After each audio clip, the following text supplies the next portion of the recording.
Yes, Madam President, Your Honours, thank you for giving me the opportunity to address you on behalf of the Common Legal Representatives of Victims.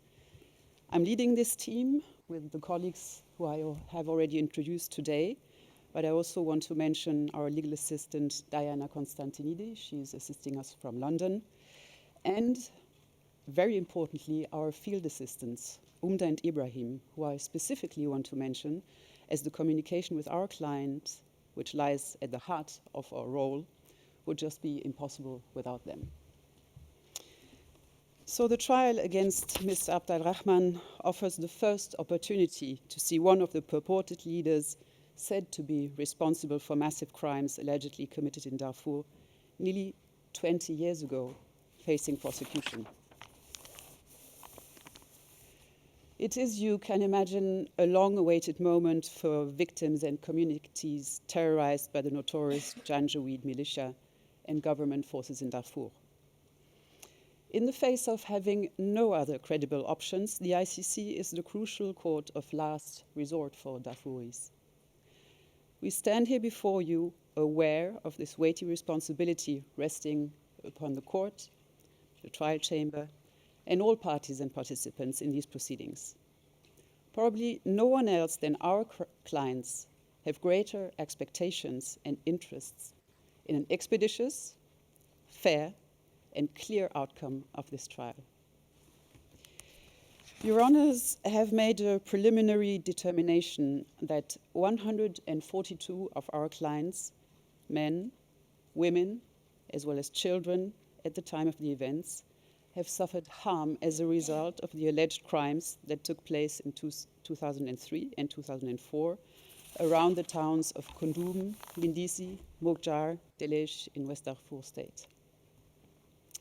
If Your Honours have recognized a victim as such, even on a preliminary basis, it already serves as some acknowledgement of what that person has suffered as a result of the charged crimes.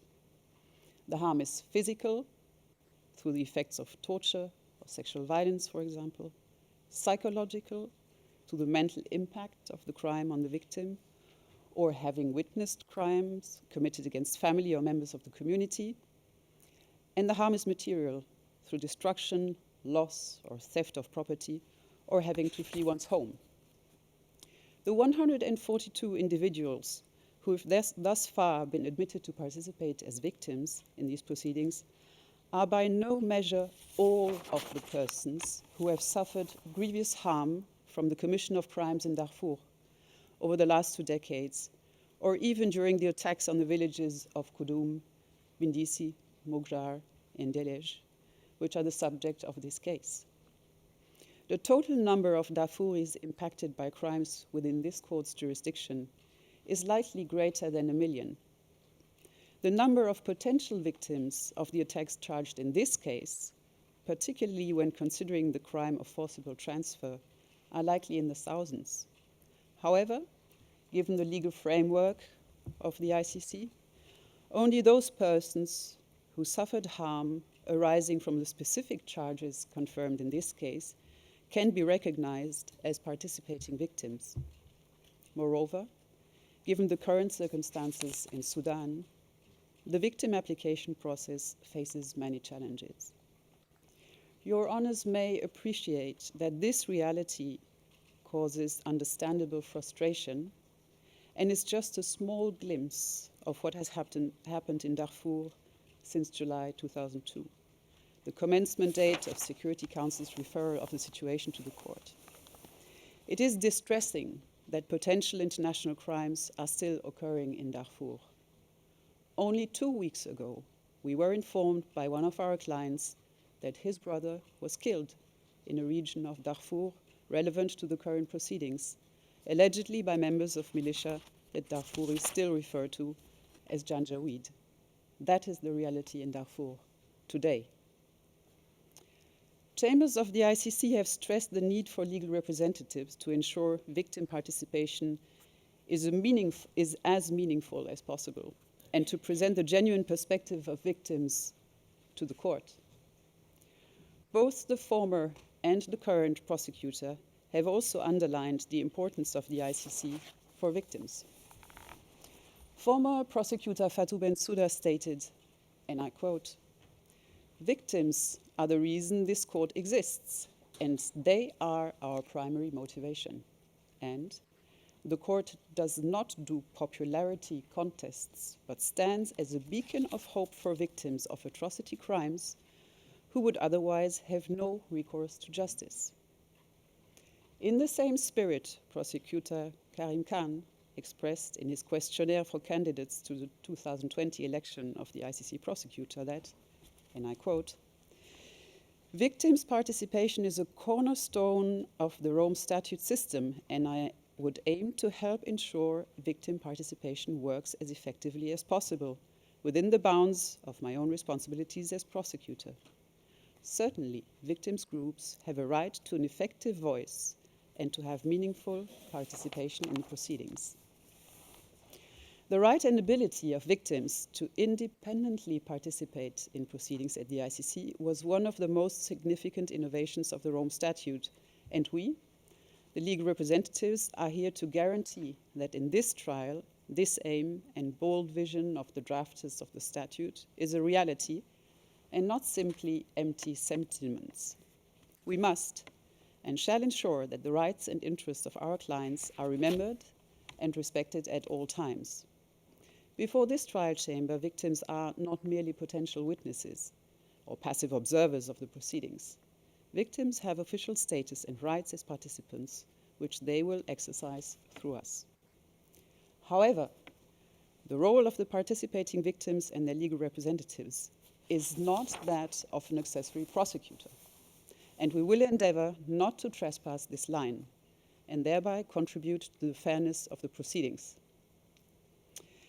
Where the personal interests of the victims are affected, the trial chamber will permit the victims' views and concerns to be presented and considered at stages of the proceedings determined to be appropriate and in a manner which is not prejudicial to or inconsistent with the rights of the accused in a fair and impartial trial.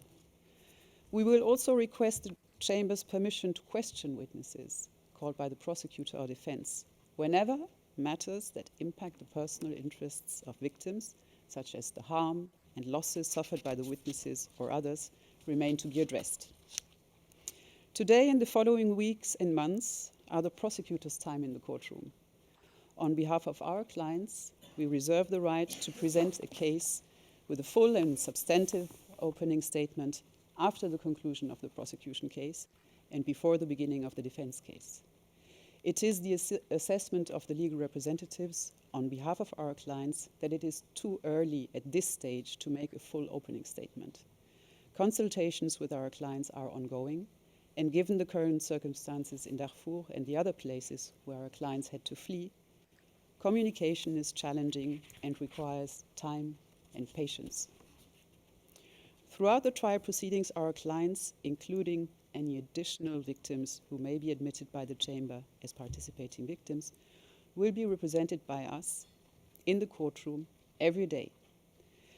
We may then call, with the chamber's permission, a small number of witnesses to provide testimony that is relevant to the personal interests of the victims and that will assist the trial chamber in the search for the truth. Additionally, the trial chamber may grant victims permission to directly present their views and concerns to the judges in person or through written statements. The purpose of victim participation is to ensure an independent voice for victims in the proceedings, to protect the interests of victims during trial, and provide victims the opportunity to contribute to this trial chamber's truth-seeking function and the judicial process. While we represent a large group of people, it is composed of individuals, each of whom have suffered particularized harm from the crimes allegedly perpetrated by the accused. Many of them live in some of the largest refugee camps in the world, in Darfur and in Chad, but also in the diaspora, very far away from their home country. In these circumstances, the question is, what does an independent voice mean when each story and individual harm suffered is different from one victim to another and the consequences on life, body, soul, and family may look similar on the face of it, but are factually and personally distinct. Our aim is to give a voice and convey to your honors the views of individuals, not simply a collective. I will share with you during this short opening the words of one of our clients, now a young man, but who was 8 years old at the time of the attack on his home and family in Brindisi in 2003. We asked him what he would like us to convey to your honors about his hopes for this case, for his future, and for the future of the people in Darfur. He stated the following, and I quote, "We want to return to our land. Our land is there in Sudan. For us to live in peace and decide our future for ourselves and our kids and our future generations. That is my dream. This war has devastated us and brought too many political and social problems. None of that can come without justice. Justice is very important to us." End of quote. I would like to conclude by addressing a sensitive but crucial aspect of victims' participation, including the right to reparations in the event the accused is convicted. If victims are merely passive observers or limited to the role of witness, they may be less likely to feel that the proceedings matter to them, and perhaps less likely to be satisfied with the trial and its outcome.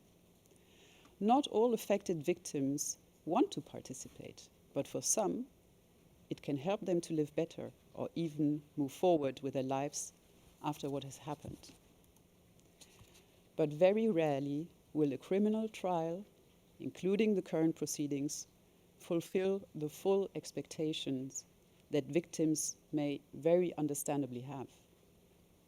This is an unfortunate truth that lies in the delicate connection between aspiration and reality. But we, as legal representatives, will make sure at every moment of this trial to live up to the humble role envisioned by the Rome Statute and the mandate that has been entrusted to us by our clients and the trial chamber. Thank you for your attention.